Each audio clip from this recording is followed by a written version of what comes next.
Welcome everybody to the Doomer Optimism podcast. Today we have Matt Berk, somebody I've come to become friends with on Twitter, kind of a jack of all trades type. And I want to let Matt introduce himself. Jason and I are co-hosting today and talk a little bit about his background. And then we're going to get into topics like peak oil and sustainable building and all sorts of fun stuff. So Matt, welcome, and tell us a little bit about your background. Where are you from, your career trajectory, and then we'll get into the nitty gritty. Sure, thanks for having me. I think I'm looking back, and I think Jason was my gateway drug into the doomer optimist sphere. I think I had been following him on Twitter for some reason. I don't know.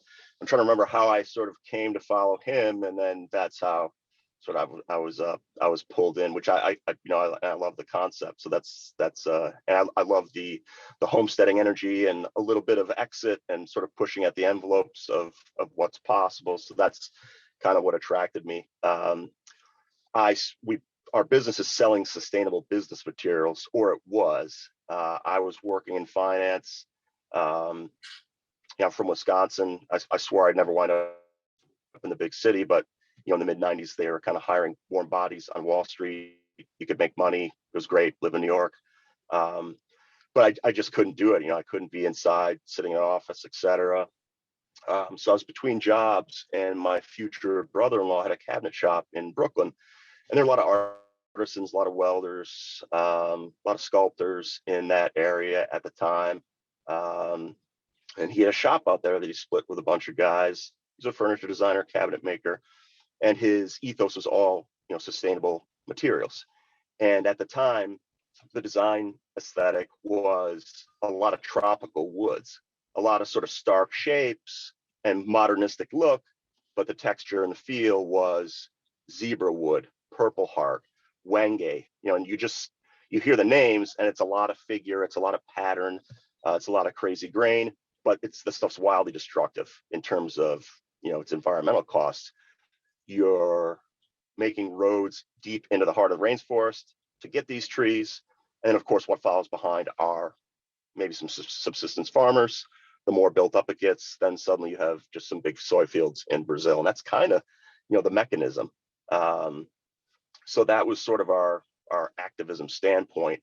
And we were trying to find materials that could compete with the look of that, but that were, we sold a lot of bamboo plywood. We sold Dakota burl, which was sunflower seed hulls compressed into a particle board-like material, but it has sort of a crazy burled look. So we were looking for those type of materials and pitching them. We sold a replacement for solid surface being Corian, those familiar countertops, the rest stop type countertops that are really just plastics. That was recycled paper, about 70% paper, 30% resin, fused with heat and pressure. Those type of things, always within sort of the market of woodworking, et cetera. And, speaking to architects, we were in New York. We'd always take the train into the city, speak at architecture firms, do continuing education classes for them. They always need a lot of credits to keep their AIA registration. So it's an opportunity to do marketing and do activism. And my brother-in-law was kind of well known as a designer and the crazy green guy. If you're doing a green renovation, or your customer wants non-toxic paints or varnishes, those type of things, we eventually sold some of those, but he would know how to source them. And no lumber yard would carry this stuff. He bagged all of them. So eventually we were bringing it in kind of by the container load. And just the people around us, there were a lot of furniture shops, designers. We were our own biggest customer initially, selling his chairs made out of the bamboo plywood. So that's how it began. And then if you've seen the X Games, those huge ramps, and they're sort of a brownish color, that's rich light or skate light. So that's a very old fashioned composite, one of the first. So that it's not a thermal plastic, but it's a thermal set. So it's sort of one of the first plastics. They started making that stuff in 1946, but it's really tough. Again, it's 70% paper, and it's just like a sheet of plywood, really, but it's much more weather resistant. So architects got the idea to use that on the outside of the building as a facade or a building skin. And that's how we got to the outside of the building. And my brother-in-law said, the facades are good and the window packages are huge. And at the time, there was a code change. You needed much more airtight buildings. So everybody kind of saw that coming. Some of the European tape and membrane and air sealing companies came into the market. At the same time, European philosophy called passive house also hit our market harder. It had been around and been sort of simmering. And we saw that and said, what, this is really where it's at. What we're doing, is great. And there are a couple of the building standards like LEED and the Living Building Challenge, which are trying to improve buildings. But you're looking at these buildings and it's still not really moving the needle necessarily. And passive house is elegant in its simplicity. It's just a spreadsheet, and it's all about energy. So you can have any design aesthetic anywhere in the world, any type of material. What you're shooting for is basically a BTU number, a BTU being a matchstick of energy.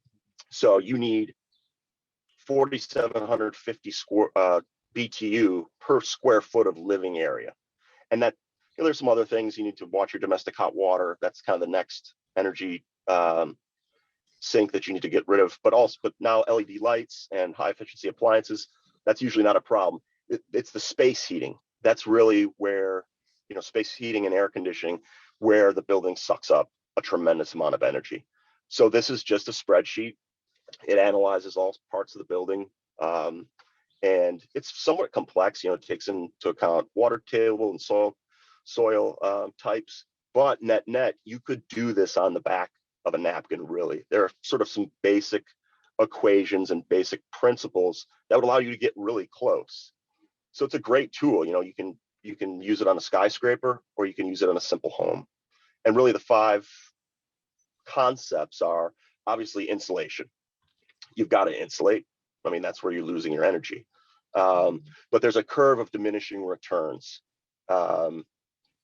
You can keep insulating, but if you have air leakage, if you just have an open door, or if you have a huge cooler of beer and the walls might be 2 feet thick of styrofoam on your cooler, but if there's a hole poked in the side, the energy is going to go through the hole. So air tightness is really first and foremost. Once you have an airtight envelope, then you get great ROI on your insulation. It's kind of cool. It's like, yeah, that's great. And these panels we were selling are sort of good in that type of situation, because you can remove the siding from the house. You can sort of divorce it from the building, and that allows you to put a lot more insulation behind it, or between the building, the structure, and your decorative skin. If you just insulate your walls. Sorry, go ahead. I'm a big talker, so. Yeah, no, this is just kind of a minor point about airtight insulation. I know some people have complained that it makes the air quality inside very poor. Like there's almost like a trade-off between kind of airflow, right, and fresh air, oxygen, and good insulation. That is an excellent point, Jason. I'm glad you asked that. That is concept number 3. Okay, you need sorry to get ahead of you then.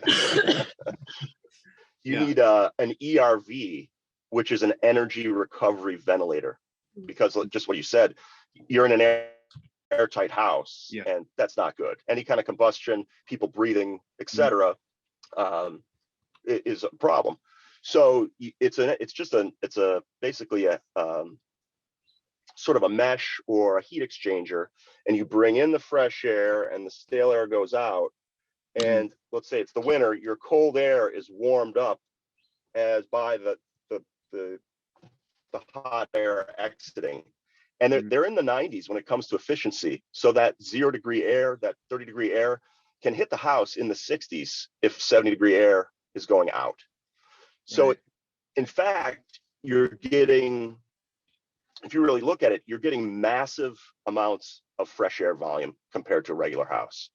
So it's not only a huge energy savings. Once you live in one of these houses, you'll never go back. So I've been doing work on my own house. It's from the 20s.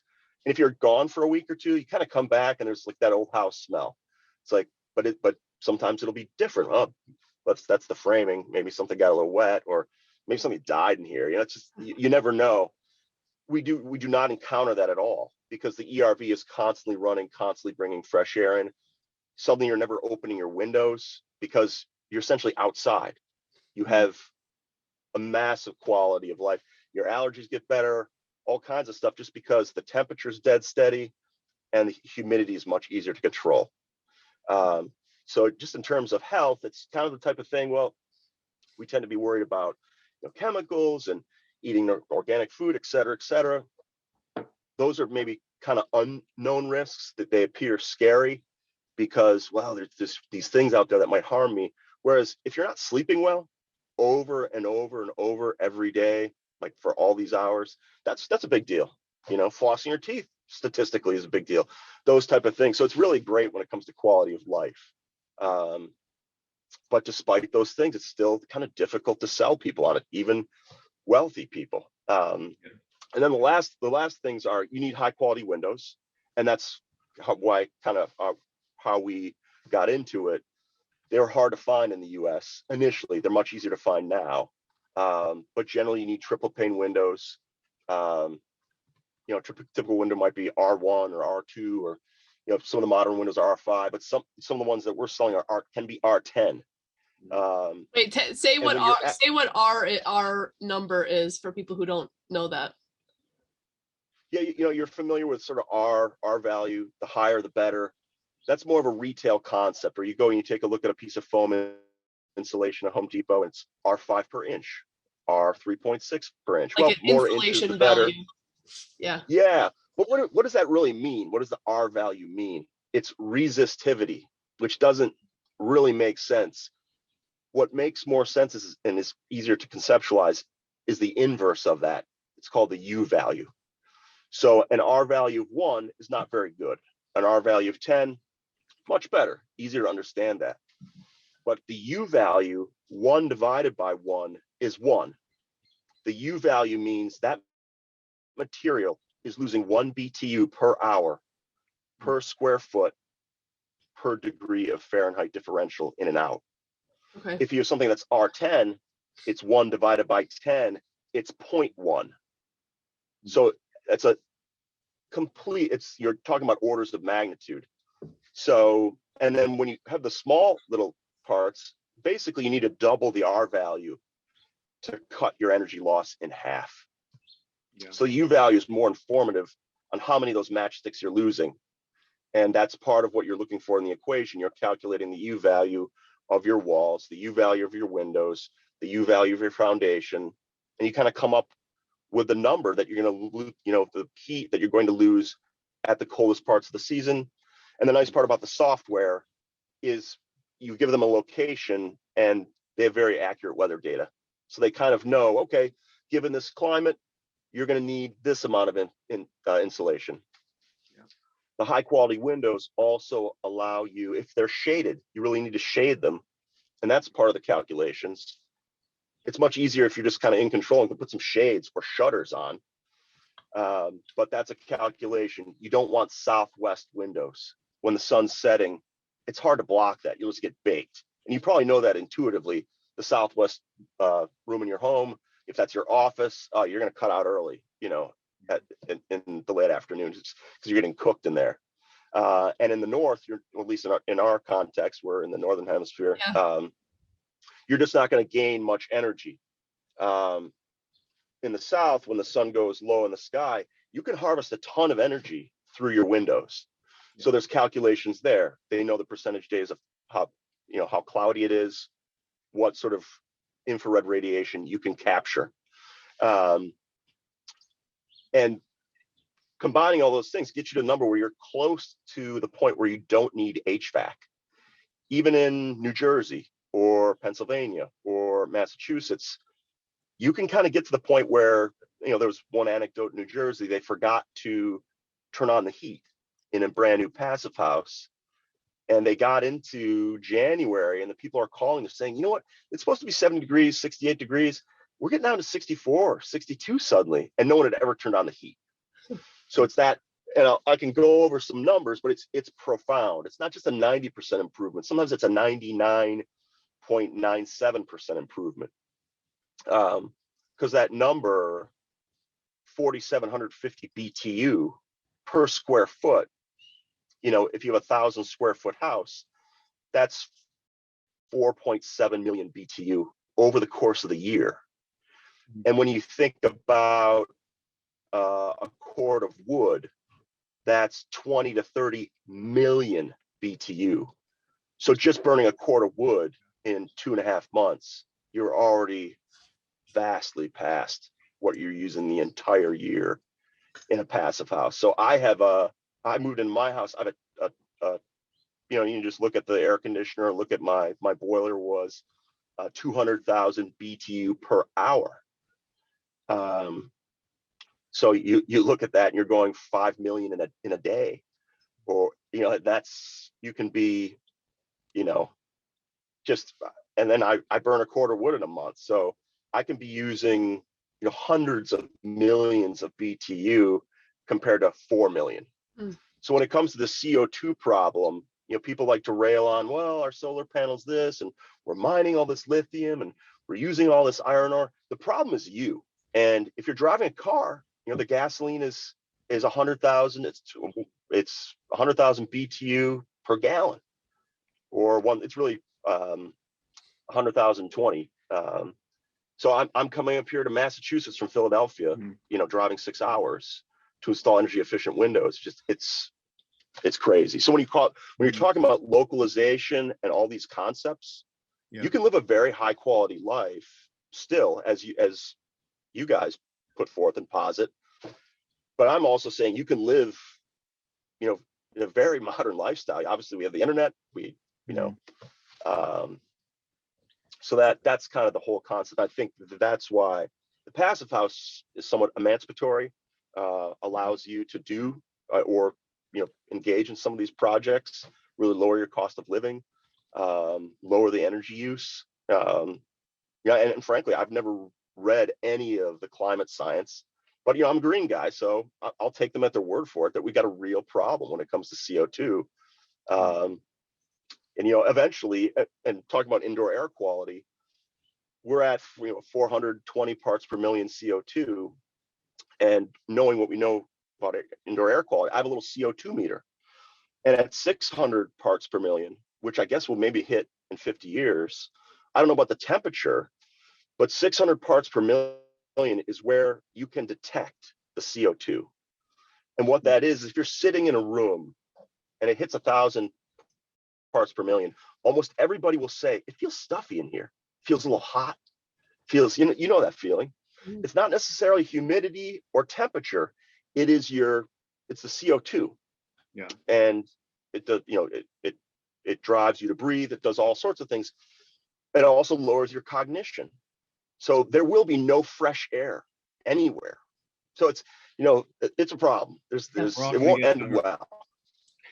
So that's sort of my Nice. Well, so let's broaden out kind of a bit of the larger context here. So, well, one, you know, we hear in the news the anecdote of Germany, right? Like Germany is really concerned about heating their homes this winter because of the price of natural gas, because of the war in Ukraine. If suddenly there was an army of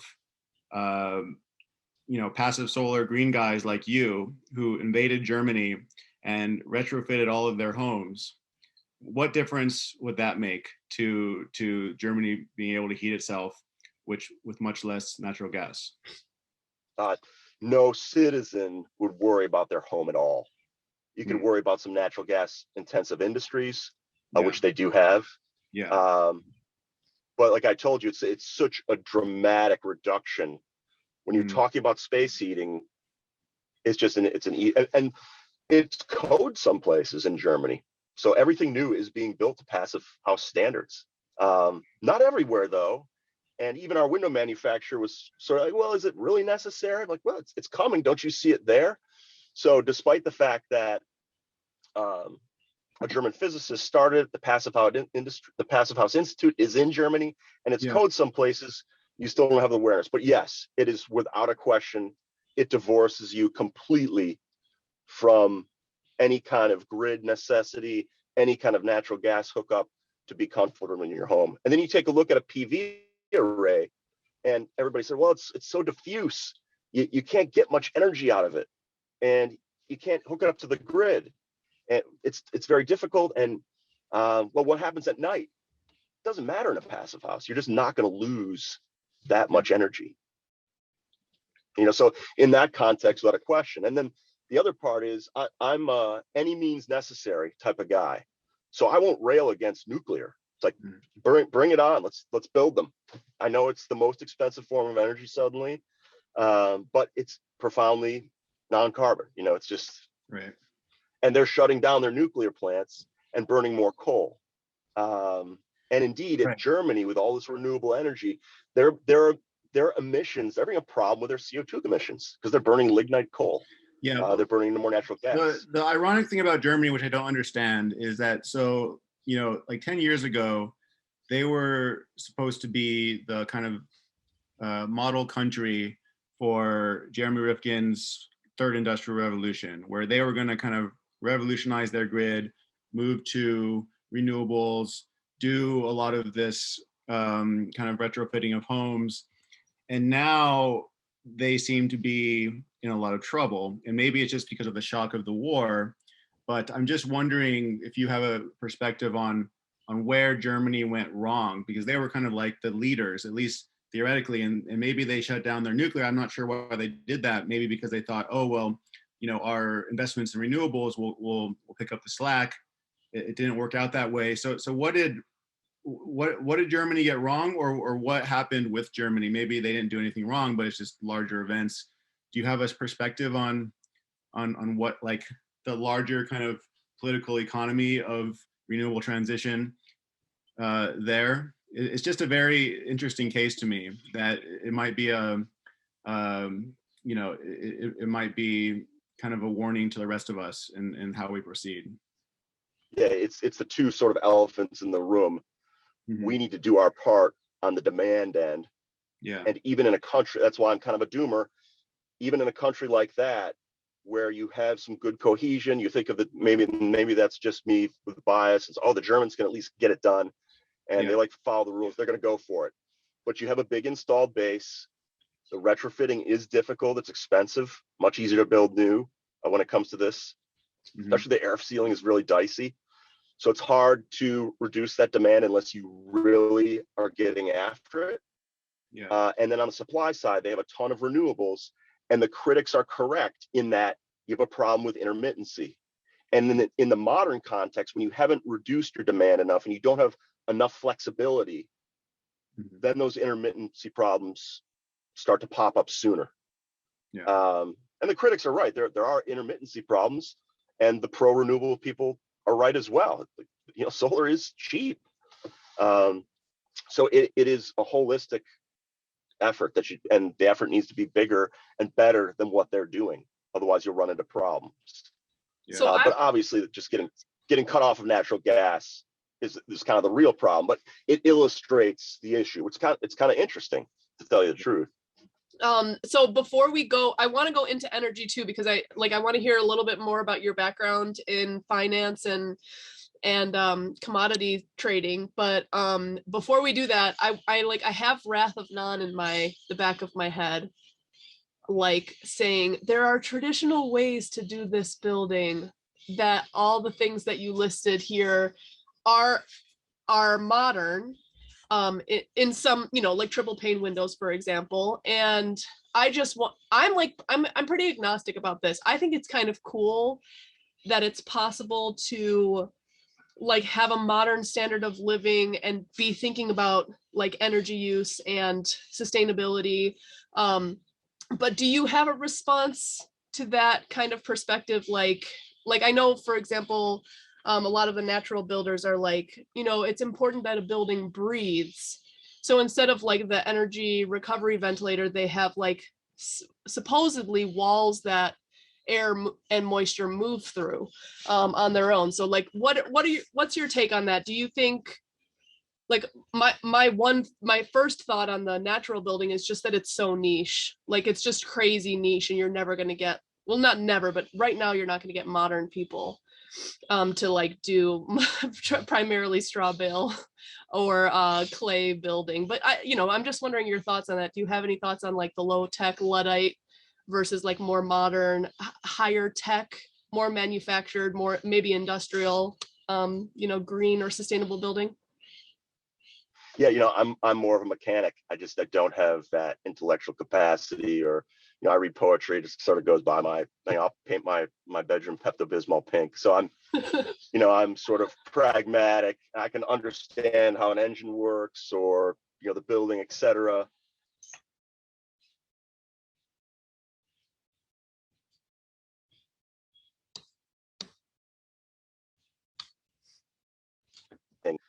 It's like passive house model. And physics. So what happens when you insulate more and more and more and more is that oftentimes the framing members on the house that are out here on the outside start to get colder and colder and colder because you have all this insulation. It's great. You're nice and warm in here.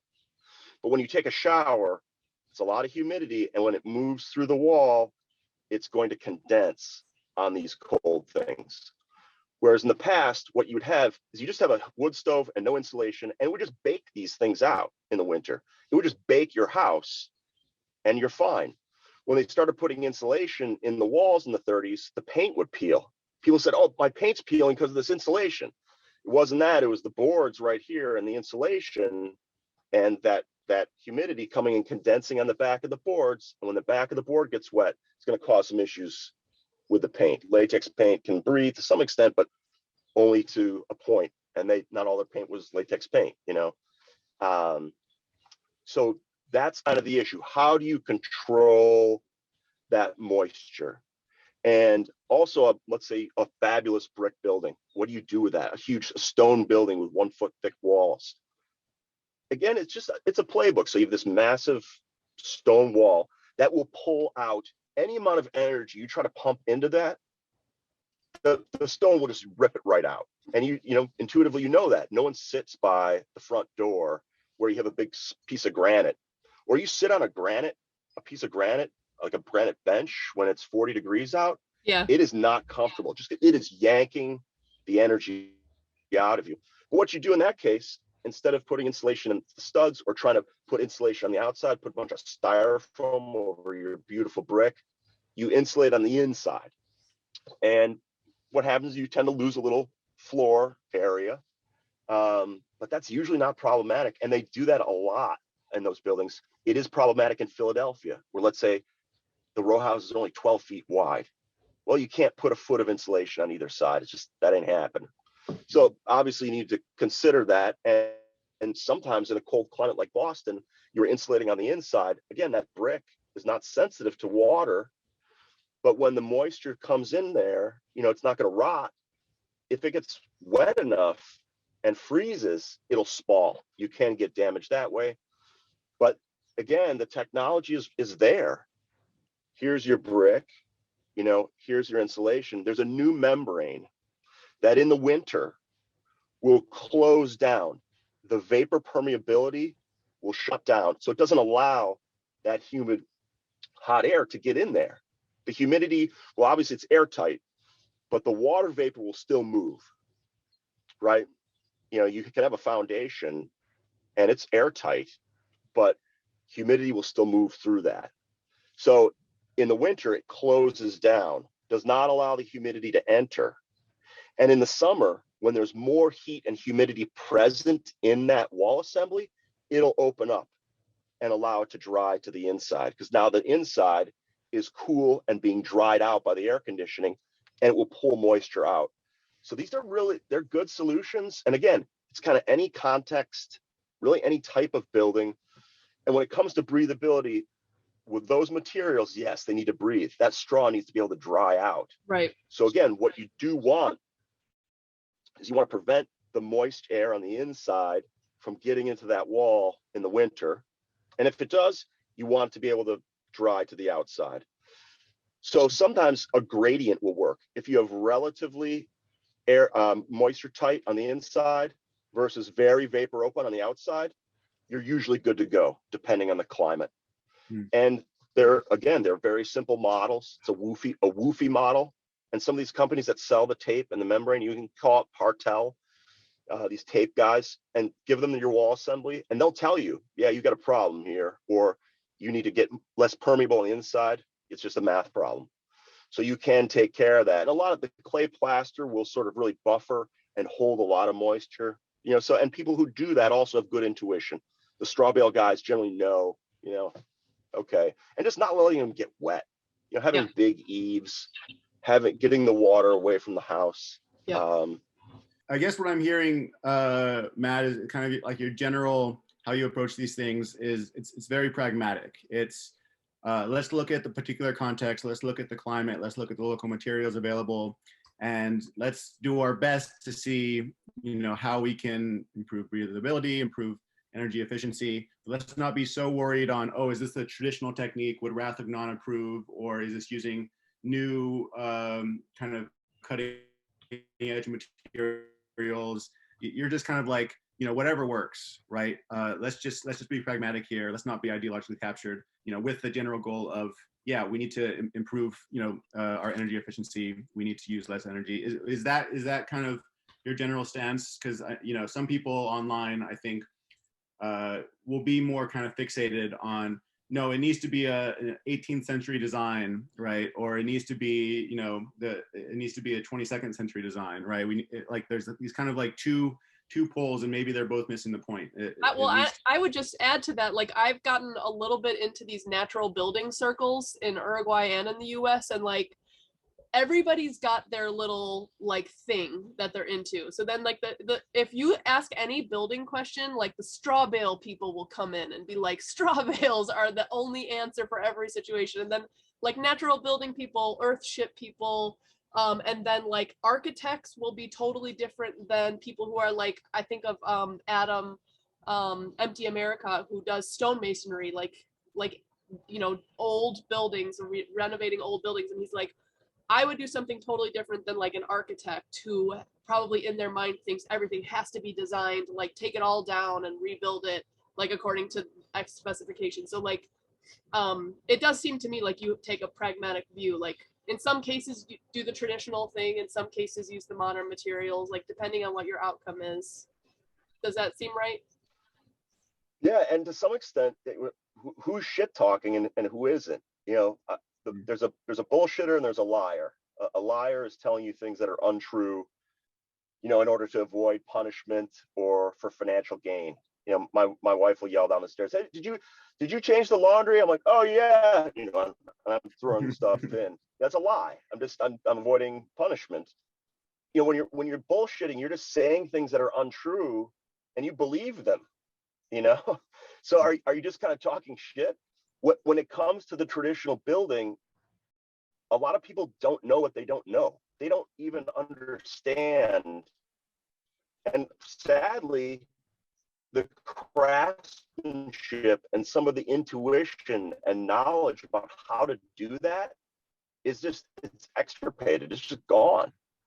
And luckily, there are some people that, we're talking about lime. Those guys know, because they do really good preservation, but they're not production builders. I've got a couple guys in my crew that are production guys, and they will go through a job like a threshing machine. And we don't have production people that also know that type of work. Yeah. So, you want to build like you did in Portugal, you might miss the fact that, well, there's double shades there. You look at these things, like you need to close both of those before you leave. That's you cannot have the sun baking into your house in 3-foot thick stone walls. Just some of those little things, how they position the home, it's wildly important. And on the passive house, it's explicit. Okay, pointing north, no windows, a really bad idea. You need to plant a tree or something to block that southwestern sun. It gives you a real formulaic plan. Whereas sometimes if you're using some of these strategies or you have an aesthetic, you might run into some problems that you just don't realize. I mean, I love it when people go for it, but you do need to watch your hubris in terms of, what you're doing. I was on some a Discord about a DAO. They want to build their own city, and there's just, you need to get some builders and architects. And it's even a problem, when we're building a modern building, a drawing will get bounced around between architects, and they're all working in CAD. They're all each working a different part. And we'll get these drawings, and it's like, this, you guys are like, and you have to sit down and say, you're missing this. This is scaled completely wrong. And then sometimes people just don't listen to the tradesmen. I like to listen to my guys. They'll eventually figure out a better way. Yeah. So some of that knowledge, you need to try to get that knowledge, or find who is a bullshitter about the straw bale just because they like it, and who's done a bunch of them. It might be a really quiet person who, isn't beating their chest, but really is an ace. And we went to a passive house conference, and we think, we'll check this out. Then we realized, there were 6 projects presented, and we did the windows on 4 of them. So we actually knew a lot more than we thought. And every one of these people who was talking and giving a presentation, it was their first project. And then there's some guys like they're almost like Yoda or monks. And I've talked to these guys like, oh, these guys are incredible. They've been doing this for a long before passive house was around even, and they have this great intuition and depth of knowledge. And those aren't necessarily people that are, the loudest or being listened to. So that question is difficult. I think you kind of can have everything you want, but you really need to know what you're talking about and spend the time and the money to do it. And when it comes to a house, it's a big capital improvement. Or it's a big piece of capital for you. And I guess maybe going back to the pragmatism, when we were talking about it, Ash, I said, what do the guys use there? What's your local supply yard stock? You got to kind of use the cards that they give you to some extent. Yeah, and actually we've been thinking about this with the house that we're trying to build, and it is like totally pragmatic. Like, sometimes I post something on Twitter and somebody assumes I'm in the US and they're like, just get this from this store. And I'm like, that's not available here. And so I was talking about my friend Magnus, who built a totally natural building, straw bale, with wood floors, and he wants to use linseed oil on the floors, but like the linseed oil quality is poor here. And so he wants to he knows somebody who presses their own linseed oil, and then you have to boil it to get it to like the quality you want it to be, to the stuff you could get in the US. And so he was like, I don't know, he's got like brewing equipment for beer brewing to like maybe boil this stuff, but I think it has to boil at like some crazy temperature. And he's a biologist by trade, not a chemist. So he's like, I don't know if I should be doing this, but I really want the high quality oil. But that kind of thing, like that's not practical, but Magnus is a little crazy. This actually, sorry, go ahead. The worst part, I although I'm sort of live in a leftist milieu, liberal, I live in a really liberal part of Philadelphia, went to a liberal type college, that type of thing. I do have a libertarian madcap attitude because of code to some extent. Sometimes you try to do these things, even nothing crazy like straw bale, but putting a lot of insulation on the outside of the house and trying to cantilever the siding, and obviously nothing structural, but you get code inspectors like, whoa, hang on a second there. And then these same inspectors are missing, insulation on the foundation. There's no, there's a house we just did with really high-tech windows, and they got busy, and I said, are you going to put insulation around this foundation? The threshold's going to be ice cold. You're spraying spray foam insulation, closed cell spray foam, the best, insulation there is, and kind of greenhouse gas intensive. Yeah. And then leaving the foundation completely uninsulated, and nobody caught that. It's just, so I get a little cynical on that side. Yep. We lack the depth of knowledge and intuition on the governmental side sometimes. Yeah, I have a sociological question for you, then I want to let Jason go, but one little mini story. I went to this construction of, they call it ecological sanitation here in Uruguay, and there's like this team of people who goes around the country teaching these workshops on like different ecological natural building things, and this guy Julio, and basically it's like the ecological sanitation is basically just like a hole in the ground lined with concrete. Then it has tires in the middle, and then it has like a bunch of rocks, and then a permeable layer, then like smaller rocks, then a permeable layer, then sand, and then on the top you just put plants, and that's where your toilet flushes into. I don't know about like all of this, and I probably wouldn't install something like that until I would do a lot more research on these different things. But I said, like, is this legal? And they were like, technically no, but no one would ever, like, there's no enforcement, so it's fine. And in some ways it's kind of good. I mean, obviously you don't want to just be like contaminating things or like doing stuff that's like actively harmful. But people are experimenting because there is like, you know, there's lack of enforcement in a lot of this natural building stuff. But my question is, like, we're at this moment where it's like we're in an industrial society that assumes cheap energy, and we can eventually move into the energy conversation. But what is your sense of the state of things? What is your sense of, like, you know, the extent to which people will change or are changing or are interested in changing in the building industry before they're like forced to? And then once they're forced to, what happens in the building industry? Like, what happens in Germany this winter? Like, will this yield a whole big response and like open to passive house retrofitting? Like, what is your sense of how this will play out sociologically, or is playing out? I just don't know. I'm a doomer, so I don't like the fact that it seems like we're not even moving the needle. On the other hand, in Pennsylvania, affordable housing, you get great incentives, loan incentives, if you do passive house. So suddenly there's not that many of these projects. Suddenly there are a ton of them in Pennsylvania, like cheapo ones. And what that does is then suddenly you have a bunch of people, the site supers, the architects who worked on those jobs, suddenly they understand the playbook. They know. And unfortunately, it's you just need the education, and you see young architects, and architecture is a very liberal, you know, type of profession, but they're not getting this education in school. Passive house should be one of the coursework, so that then it becomes part of your, you know, your ontology, or just of how you look at things. So it's really fractured. Some people are really getting into it. But there's a lot of people just have no idea. I mean, no idea at all, and just would complain about regular code. So it's tough to reconcile, really give a direction. I guess that's why we just try to do the education, because a small number of people will at least wake up, and then that spreads. But it's sort of a difficult, deep concept. And then you see the architects that have been doing it a long time.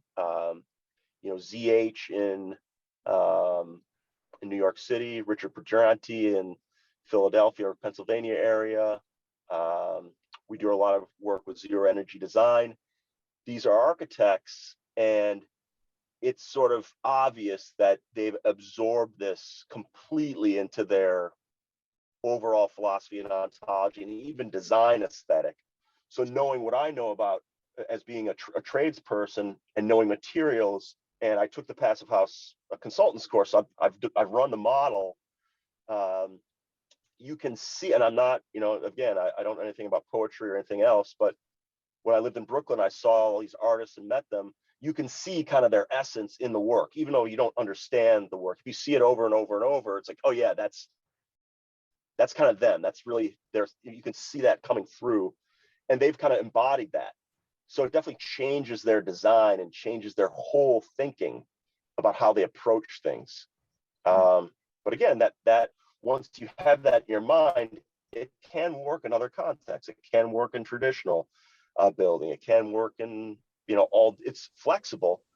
So that's why I love the philosophy of it. It works, but getting into people's minds and get it moving the ball sort of forward, I'm not quite so sure about that, or how you do that. Again, I don't understand those type of mechanisms, and that's sort of your jam, you know, from a philosophical standpoint, from a sociological standpoint. I don't know how that do you think it's just a matter of at some point people can no longer take affordable home heating for granted, right? Just, well, that's the thing, right? So people we can go into the peak oil once they're forced to. Is it just kind of like a, you know, like it seems, you know, that would be congruent with kind of a materialist view of the world, where, you know, once people face constraints in new areas, then they seek out other opportunities. I'm wondering if that, I mean, it seems like if it's going to happen, it would be that way. But I also want to ask you, why are you a doomer? You said you self-identify as a doomer. What's the big picture doom that you're kind of foreseeing? And what optimism are you trying to pick out there, if any?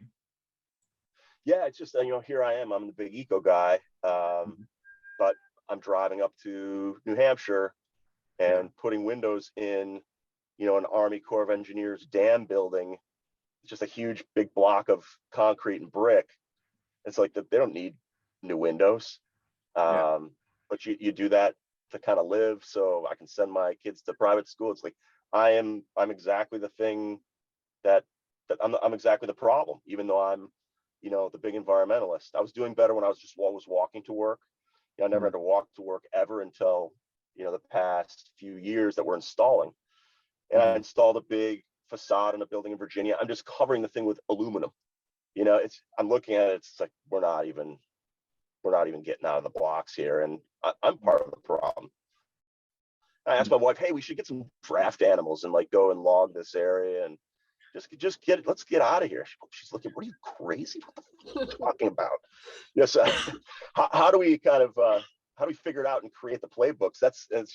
It's not close enough, number one. And number two, it's so frustrating because all the playbook and the toolbook or the tools on a mathematical and technological basis are right there. Yeah. And then lastly, the oil issue and the energy issue. You saw some good stuff bubbling up in the 70s about energy efficient buildings. Some of the first ones were in Canada, passive house, and they looked kind of wonky, and it was their first try at this type of stuff, and suddenly the price of oil goes down.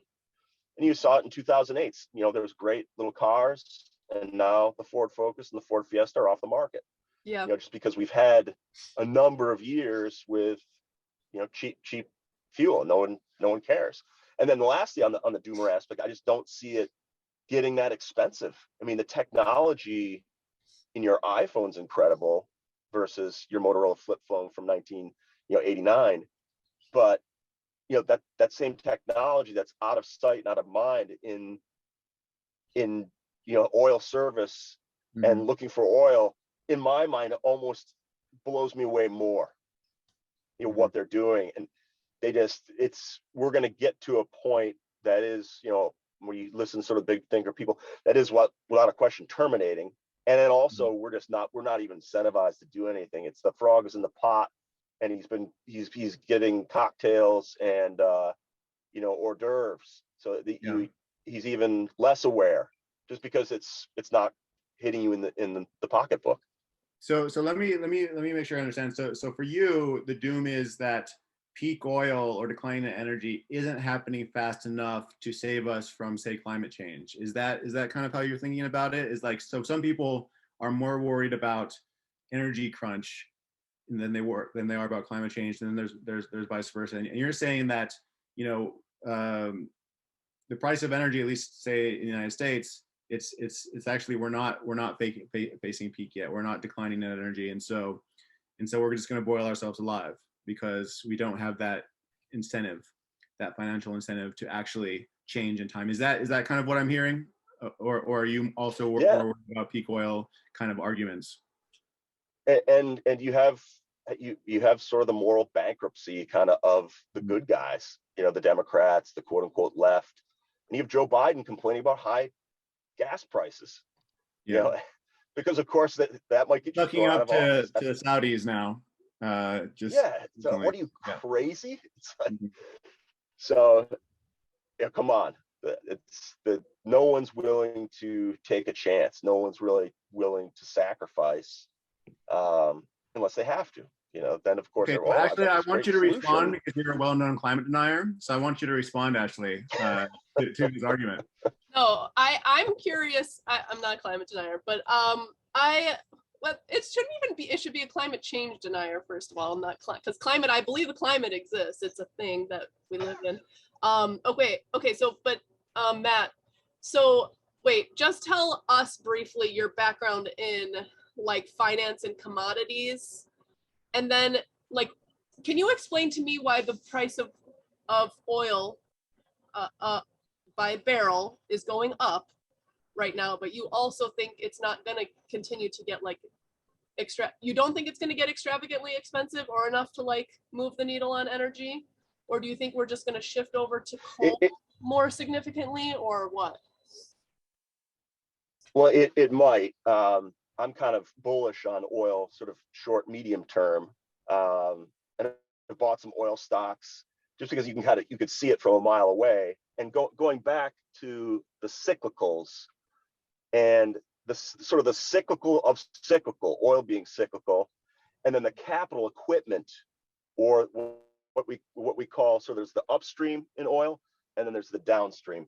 The upstream are the people who are drilling and exploring. They're using 3D seismic and putting explosions into the ground, or massive air cannons in the sea, and then mapping all these data points down into the geology to find the stuff. That's upstream. And then sort of the midstream would be all the pipelines and all the infrastructure that goes to move it around. The upstream being sort of the oil rigs and the drilling companies and the fracking companies.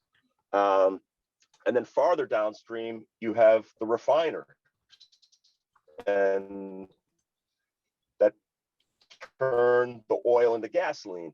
And then finally, sort of the retail, Exxon, Chevron, and they kind of bridge all of that. They have a lot of it, but probably not as much upstream. And upstream is sort of very, very cyclical, very boom and bust. So those are kind of intriguing from a trader standpoint.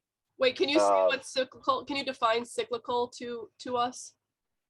Just things that go up and down with the economy. Things that aren't cyclical would be like Procter and Gamble, that makes toothpaste, tampons, stuff you always need, you know. So Matt, just real quick, so you think that new technologies in kind of oil extraction are overcoming the fact that it's just, you know, we've gotten the easy stuff. It's more difficult to extract. Some people say it's more expensive to extract, and that's kind of the argument behind kind of declining net energy. But you're saying that the technologies are overcoming that. So that's why you're bullish on oil, is that, well, we're just much more efficient at extracting it. So we can get the harder to get stuff. I'm getting a little lag. I don't know if it's my internet or yours, Jason. So okay. Did you get that question? What part?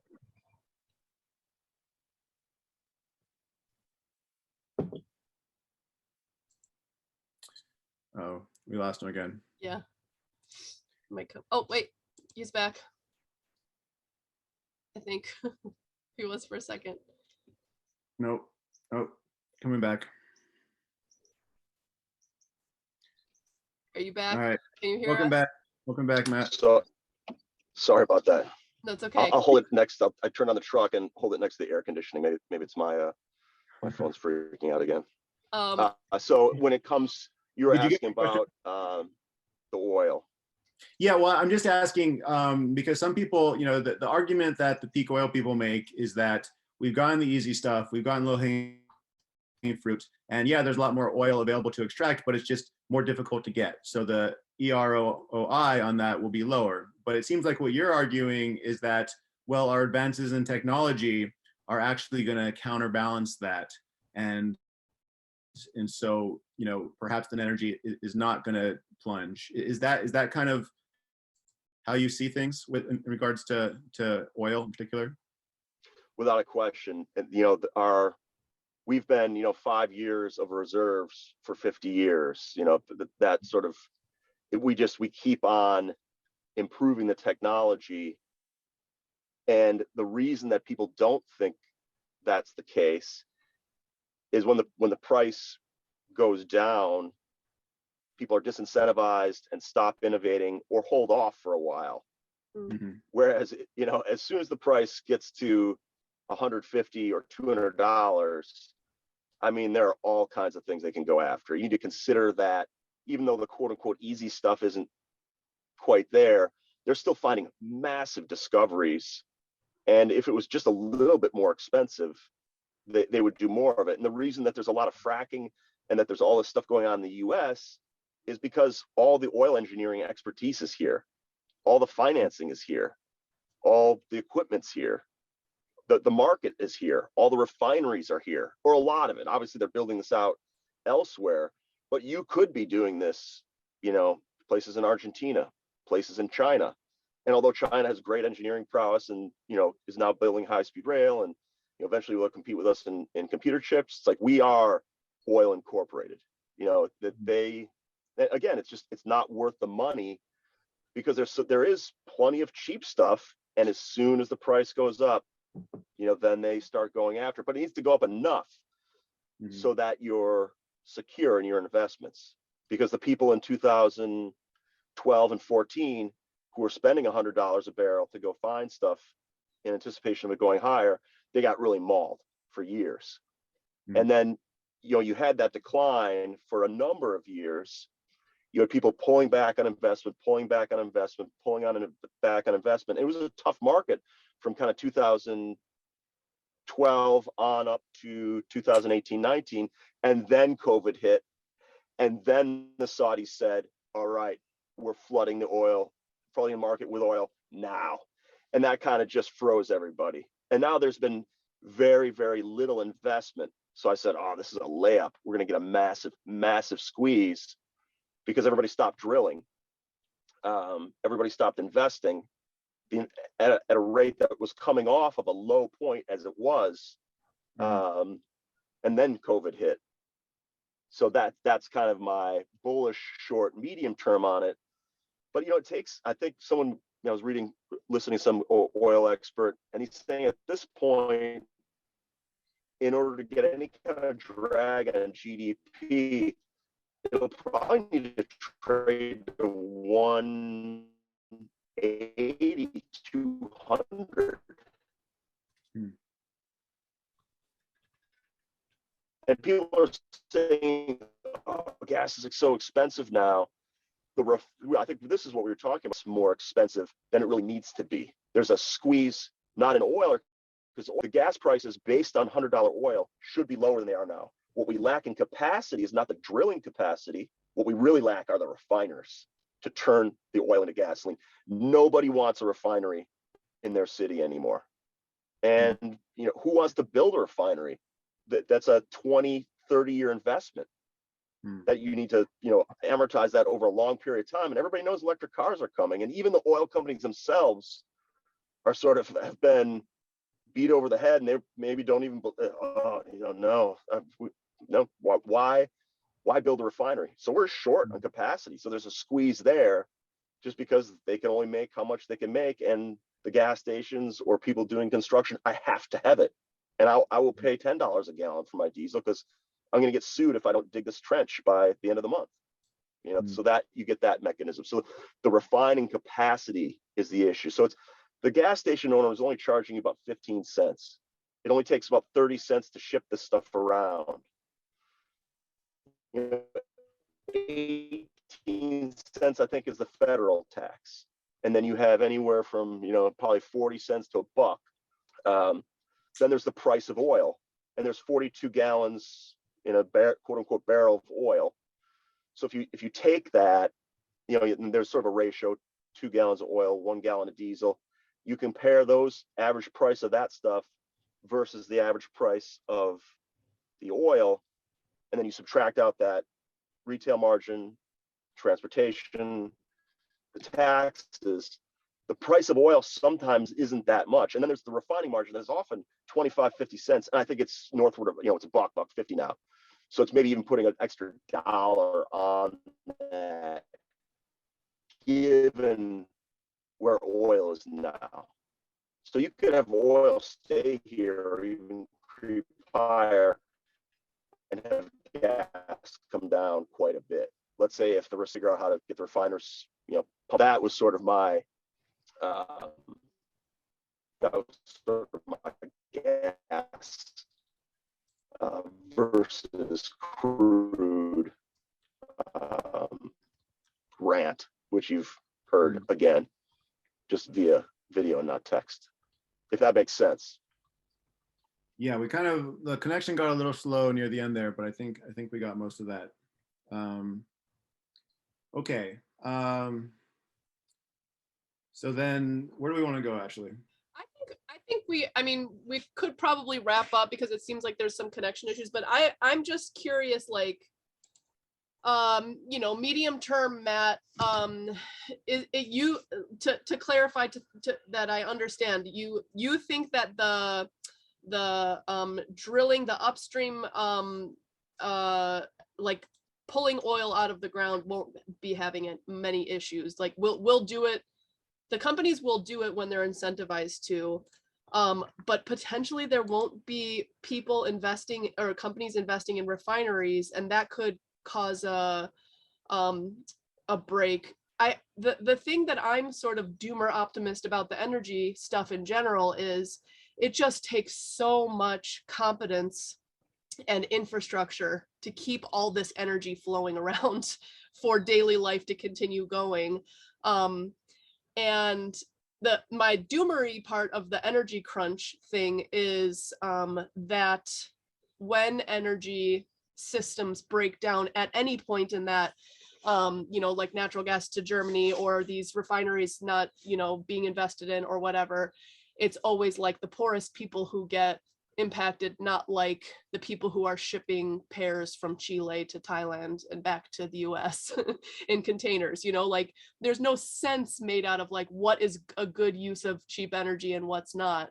And so that's just those are just my thoughts on that. But yeah, I just wonder, like, yeah, I mean, what is the takeaway for our listeners, for people who are sort of interested in energy but also and interested in a lower energy future? Like, what do you do? What do you take away from, you're somebody who looks at this, the oil industry more closely than probably most people. Like, what is the takeaway? Like, what is the takeaway for you in your life or work? Yeah, and so I'm kind of tired of trying to beat the drums to some extent. I probably could do that from my home or Zoom calls. So, I need to just, I've been renovating my house, really dropping the BTUs used. So I'm going to do that. I'm going to try to get a local job feasible. But everybody wants, and I think maybe COVID, isn't that important. That spending time with our family was great. You're home for a couple of weeks. What are we doing? So in terms of the oil, I think all the ESG and protesting is great, but you're just going to have Russia exporting more fuel. So what can we control? You can control your own use. And although some of those examples of shipping oranges to California, shipping from California to Florida to get Florida stamps on them and back, and the pears that you mentioned, it's not that, you can calc some of that out and it's not as ridiculous. And it, as it seems, it's your tailpipe. It is your house. So we get together sociologically to, do something about it, because we can do something about it. You can change your own behavior, but we prefer to blame other people. I can give a crap about ExxonMobil because somebody else, you put them out of business, somebody else is going to do it. As long as you're still demanding it, there's going to be a problem. Yep. So what is your optimism? What is your, if you're attracted to doomer optimism, it's that. It's like, it's the agency we have, right? It's the sovereignty and the different ways we can emancipate ourselves from the system and make a different system. I don't want to put words in your mouth, but what is your optimism to leave this conversation with? I mean, all the tech is there. We don't need to wait for more tech or tech solutions. All of the tools and all of the tech is looking at us right in the eye. But are people going to be willing to put their Teslas, connect their Teslas to the grid? You might wake up in the morning and say, well, you only have 75 miles of range, not 300, because we needed your energy. We had, some intermittency problems. Are we willing to do that? Because you can get a Tesla communicate. I mean, they're sending you updates. I had a thing on my air conditioner that would, shut it down basically, or run it on much lower rate, and you save $20 a month on your energy. But that's just scratching the surface of what we can do now. All electric heat pumps these days are variable. So if we had more energy, we just pump more cooling or heating into people's homes at that moment. It allows you to scale down later. It's just all the stuff is there. It's just the willingness. Mm-hmm. Yeah. Jason, final question or thought? The social coordination. Social coordination. Yeah. Yeah, I can't think of anything. I think I have Actually, I mean, come on, you have the monk hat on when it comes to this stuff, you know. Mm-hmm. Yeah, I mean, my takeaway from our conversation is it makes me feel really hopeful that there are guys like you out there. And I think about a lot of the people we have on our show are people who are like doing really cool stuff, who are very thoughtful, who have proven a model, and we're just waiting for the world to catch up. Like, my doomer side is like, why aren't the Matt Berks of the world in charge of like housing policy? Why aren't the Peter Allens of the world in charge of like the Department of Agriculture? It's like, it's very frustrating because there's extremely competent people out there who know what they're talking about, who have thought through these things in great depth. And our little job is just to buzz in the ear of people and say, like, pay attention, these people exist, they're thoughtful. And I'd say, like, Matt, of the people on our show, you're like more on the techno optimist side, but for like building Yes. and like transport and all this stuff, like the stuff's there. It's just a matter of like having the social will to deploy them, or like, I guess in a non-harmful way. And that's where my skepticism of tech comes. It's not necessarily of the tech. It's like how we use it. Whenever something's cheap or easy, we're always going to like make the stupid choice when it comes to technology rather than the intelligent one, or like deploy technology in an intelligent and thoughtful way. So I'm optimistic that all of this just exists in the world. Maybe it'll be just a little niche of people who deployed this kind of building, and they thrive. You know, I mean, the people who are your clients who are in a passive house and they have these, there's some energy crunch. They'll be warm in the winter. You know, and maybe that's like the most optimistic we can be. Maybe someone will be listening to this podcast and decide to make their house this way, or retrofit it to the extent possible in preparation. These are the kinds of things I'm hopeful about. But we're doing our best little by little. One of our taglines is connecting seekers to doers, and we've talked about, you know, eventually we need some kind of field schools where basically we get people like you, people like Peter Allen, as Ashley said, and others who can basically help to train the masses, right, in these new, you know, basically techniques. And, you know, how we get, you know, I think doing it for yourself or your community. I saw your tweet yesterday, Ashley, about I don't care what the world's doing or what the nation's doing. You know, if we're gonna take climate change seriously, you know, you can form your own little paradise for a while, but you know, if everything else is burning down, you know, it's going to catch up with you. So I kind of disagree with your tweet, Ashley. And it seems like the way that has to be is starting, you know, probably very frustrating working with local zoning and code regulations, and there's a lot of barriers to actually making a large impact. But you know, finding, you know, how do we actually, you know, scale this up at kind of a broad scale sense of just many more people becoming interested, many more people getting trained, and starting to implement it. And I think that's the real gap that, you know, in Doomer Optimism, and Ashley and I talk about a lot of how do we get to the next stage of, you know, of the educational part. Yeah, I think that course I took with you guys just sort of blew my mind. Number one, on the skill level, you know, guys like Padre, I couldn't believe what they're doing in terms of their lives and how, you know, they legged into this but then also how community was so important. And there are 50 right around the corner that are exactly the same Philadelphia, and causing problems for them and knocking on doors and raising hell or sending emails or doing whatever. And that's kind of on me. So just like it is on everybody else to just don't drive as much and insulate your home. Those are massive. If you really are a CO2 and climate change person, you can't just write mean tweets about Exxon. That's not gonna move the needle. You can put them out of business if you want, because you're a first world person. You're consuming all the energy. End of story. Right. And I will defend myself before we end this podcast that I do agree that, like, if the world is burning, of course we're not gonna thrive. But there is a brain worm that exists out there that, like, the perfect is the enemy of the good.